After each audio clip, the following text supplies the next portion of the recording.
இப்போ அமித்ஷா வந்திருக்கிறாரு, அமித்ஷா பேரை சொல்லும்போது கூட்டம் வந்து கைத்தட்ட மாட்டேங்குது, ஆரவாரம் இல்லை.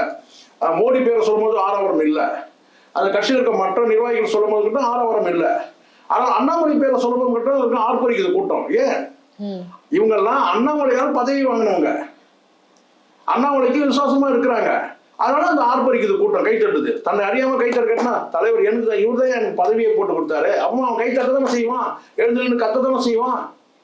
இதுதான் உண்மை. அதனால இப்பவும் நான் சொல்ல கேட்டேன், டாக்டர் ராமதாஸ் இருந்து இந்த கட்சி வந்து 10 ஆண்டு காலத்துக்கு முன்னாடியே வந்து அன்புமணி கிட்ட போயிடுச்சு. அன்புமணியோட நிர்வாகிகள் தான் இன்னைக்கு எல்லாமே இருக்கிறாங்க. இவர் போடக்கூடிய இந்த நிர்வாகிகள் கூட வந்து யார் ஒரு நிர்வாகியா போறாரோ அவங்க வந்து பாத்தீங்கன்னா அன்புமணிக்கு விசுவாசமானவங்களாம் கிடையாது.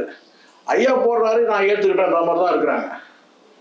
மற்றபடி எதுவும் வந்து அன்புமணியை கமெண்ட் பண்ற இடத்துல அவங்க இல்லை. ஏன்னா அவங்க தெரிஞ்சிச்சு கேட்டா இது வயசாகிடுச்சு, அவர் கொஞ்ச நாள் இருக்க போறாரு, அதுக்கப்புறம் வந்து கட்சி இவர்கிட்ட தான் இருக்க போகுது. நீங்க உடனடியா நீங்க செய்யணும்னா வெளிப்படையா வந்து பேசி வந்து அன்புமணி கட்சியை விட்டு நீக்கணும். அது நான் தான் சட்டப்பூர்வமா எனக்கு தான் எல்லா அதிகாரமும் இருக்குன்னு சொல்லிட்டு நீங்க வந்து ஒண்ணு கட்சியை விட்டு நீக்கி அப்படி வந்து ஒரு அதிரடியா நீங்க நடவடிக்கை எடுத்தீங்கன்னா அது பரவாயில்ல. ஒரு பக்கம் அவர் வந்து நிர்வாகி போடுறதும் அதை இவர் நீக்கிறதும், அப்புறம் இவர் நிர்வாகி போடுறதும் அதை ஒரு நீக்கிறதும்.